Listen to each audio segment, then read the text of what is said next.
So yeah, I broke up with a guy. I married another guy. Okay, fair enough. Yeah. So does that make me a playgirl? I am a playgirl. How? No. You're not called a playgirl. 1 second. Let me explain. 1 second. I haven't finished my question. I haven't finished my question. Fine. Okay. Point number. Firstly, nobody has the right to label any girl or a boy. No, it is my choice to do whatever I want to do. Okay? There is no gender here. There is no gender here. Just because, you you have something extra, I have something extra in my body. It's as simple as that. But one more thing, I have something more. I can give birth. You can't. And you talk about I can give the software to you to give birth. I was about to say that. 1 second. I can give the formula of a human being. I was about to say that.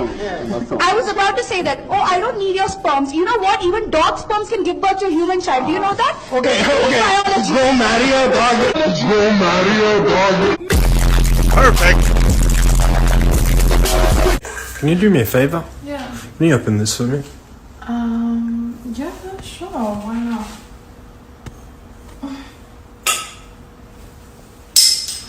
There you go. Oh, cheers, thank you. Lord have mercy. Had a child that wanted to get into pornography, an 18-year-old, of course. You would support them getting into it, correct? Yeah, you ask the most basic, arrogant, disgusting questions. Well, No, I just need to let you know, you're a little prick. And you're lucky that I've even sat here this long and entertained this conversation. But yeah, I don't care as long as they're happy. But you ask all the basic, just so small-minded. You're just very disappointing. I really thought that you would have something interesting to ask me, but you just asked the same questions I've been asked countless of times before. And I really thank you for your time. Thank you so much for interviewing me. But yeah, have a nice day. Can you give us an example of a good question? What do you think the meaning of life is? Now, according to the book of Hoology, Ass Clapping Genesis 101, section, Chase a chick, never chase a bitch. it states, this girl's cheeks was getting clapped like a tambourine. She expects to be treated like a queen. But sweetheart, you've taken more loads than a washing machine. Babe, your man is probably in my fucking DMs and I could have had him as a body literally last week if I wanted. I am this size because I dieted for 20 years. I gave up dieting because it was a loser game for me. It made me fatter. It made me incredibly unhealthy. That just makes no fucking sense. I mean, it's just bullshit. Fuck. Oh my.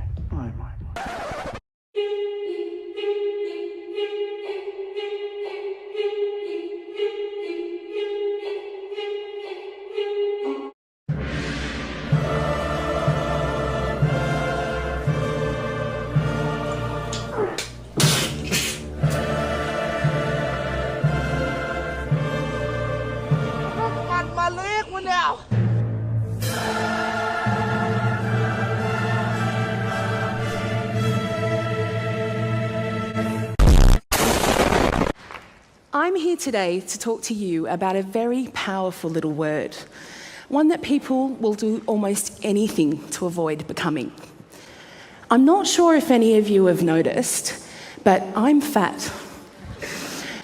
Let's not sugarcoat it. I am the capital F-A-T kind of fat. I am the elephant in the room. Well, duh. When I walked out on stage, some of you may have been thinking, oh, this is going to be hilarious, because everybody knows that fat people are funny. Or you may have been thinking, where does she get her confidence from? Because a confident fat woman is almost unthinkable. These judgments are insidious. They can be directed at individuals and groups, and they can also be directed at ourselves. And this way of thinking is known as fat phobia. Das war ein Befehl! Der Angriff Steiners war ein Befehl! Like any form of systematic oppression, fat phobia is deeply rooted in complex structures like capitalism, patriarchy, and racism. We live in a culture where being fat is seen as being a lazy, greedy, unhealthy, irresponsible. This woman is literally running out of breath at each sentence. They don't stop that shit all grown! Be grown now, bitch! How fuck you? You look up out of breath! Bitch, you better be! You look up out of breath! I'm no doctor, And I can tell you that is not a good sign. And we tend to see thinness as being universally good, responsible, and in control of our appetites, bodies, and lives. We see these ideas again and again in the media, in public health policy, doctors' offices, in everyday conversations, and in our own attitudes. This anti-fat bias has become so integral, so ingrained to how we value ourselves and each other, that we rarely question why we have such contempt for people of size. And do we really want to live in a society where people are denied their basic humanity if they don't subscribe to some arbitrary form of acceptable? The real elephant in the room here is fat phobia. We can shift society's reluctance to embrace diversity and start to celebrate the myriad of ways there are to have a body. Timothy, can you please address the nicknames that you have for this woman, please? What kind of names were these kids calling you at the pool? Meathead, Fatso, Lard Butt, Wally the Whale. Porky, Hog, Fat Ass, Double Wide, Butterball, those sorts of things, right? Yeah. I think one of the prevailing things that are happening here is that what I'm hearing is this intense sort of discussion around self-hatred and when you're in a bigger body. And I wanted to ask people, like down the front there, you who's 20, is your life better? Are you happier? Is everything better now that you're slightly smaller than you were before? I mean, I think one of the things let's get an answer to the question. Are you? Absolutely. And I'm not a little bit smaller, I'm a lot smaller. And I did do research into everything. I can still have kids, and that may not have happened if I had stayed the size I was. Like, my question to you is, can you honestly say that you are 100% happy and healthy? Like, you have no medical conditions whatsoever, you have no problems at all with your health at your weight as compared to... Can we have an answer? No.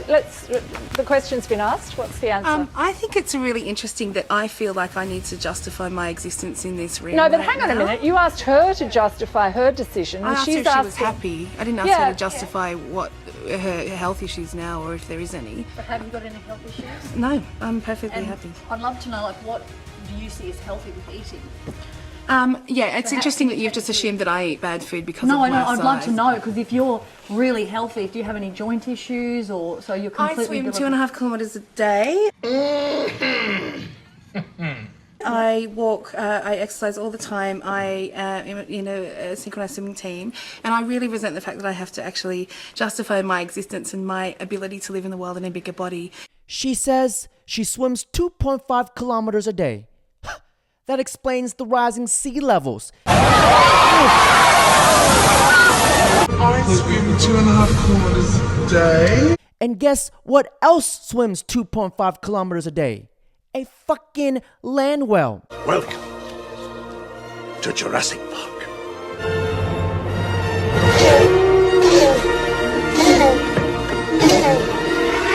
But we're all talking about health tonight. I mean, the whole show is about weight and health. No, so what it's we've not been an talking unreasonable... about is surgery, and we haven't actually talked about the possibility that you can actually live in your life. No, but we in have. This body. We have talked about that. But all I'm saying is that a question to anyone about what they eat in the context of this program, anyone in this room, is perfectly reasonable, I think. But it's interesting that they've only been directed at fat people. No. It's not about being fat or not being fat. It's about what everybody eats. Well, it's about what everybody eats and what health is. What health you're conflating that No, I'm asking. No. I'm not conflating anything. I'm saying I think it's perfectly reasonable in the context of a discussion where you've got research that suggests that people who are overweight and people who are obese can be more prone to particular health problems. I think it's quite reasonable.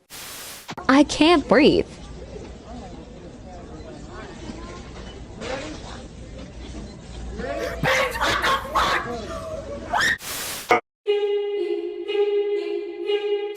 To me, it's almost like reverting back to the civil rights movement. Now we're telling fat folks that they have to buy an extra seat. Not too long ago, my grandparents had to sit on the back of a bus. It's almost like segregating folks based on the way they look.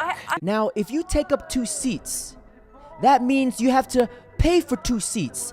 Why is there even a debate? 1 + 1 is not potatoes. I can't imagine. Did you really say that? Calm down. Don't act like you're offended by KKK. You're so offended by me saying that your approach is so tough. Why do you keep acting like a victim, though? That's what I'd like to know. First of all, Well, I don't think we can let something about the KKK just sit there. I find that so incredibly offensive and offensive to the people who, at the hands of that despicable organization, have suffered. You are coming from a totally different place than Jillian is coming from. Why would you project something like that on Because stage? you're projecting it, own it. If it is what it is, I would respect you so much more. Say what it is. You have a problem with fat people. I would respect you so much more if you said, look, fatty, I can't stand you. I hate you. Get the weight off. No, I understand you're passionate about this. You know, this is a picture of you with your grandmother. And you obviously... I obviously hate her, don't I? Just hate her.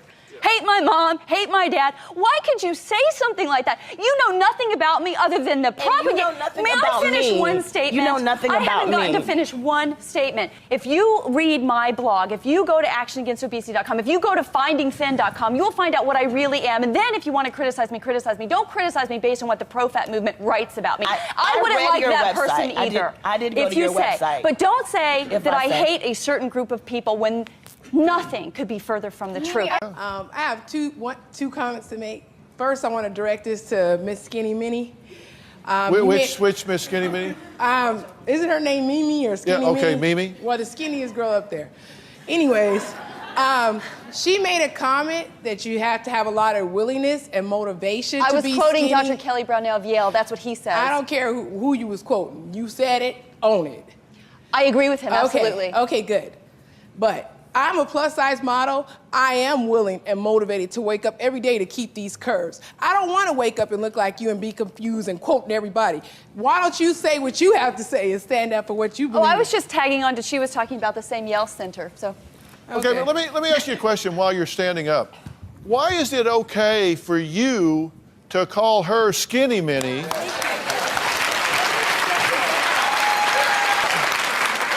But it's not okay for her to comment about someone's size that's larger. Well, I don't know her name.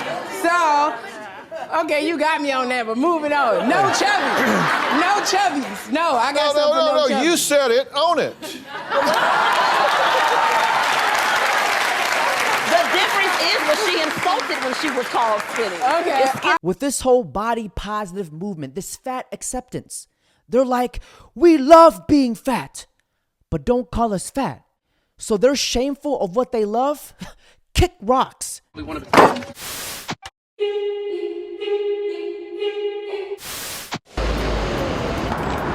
We brought together 4 outspoken people to debate that question. Is it actually okay to be fat?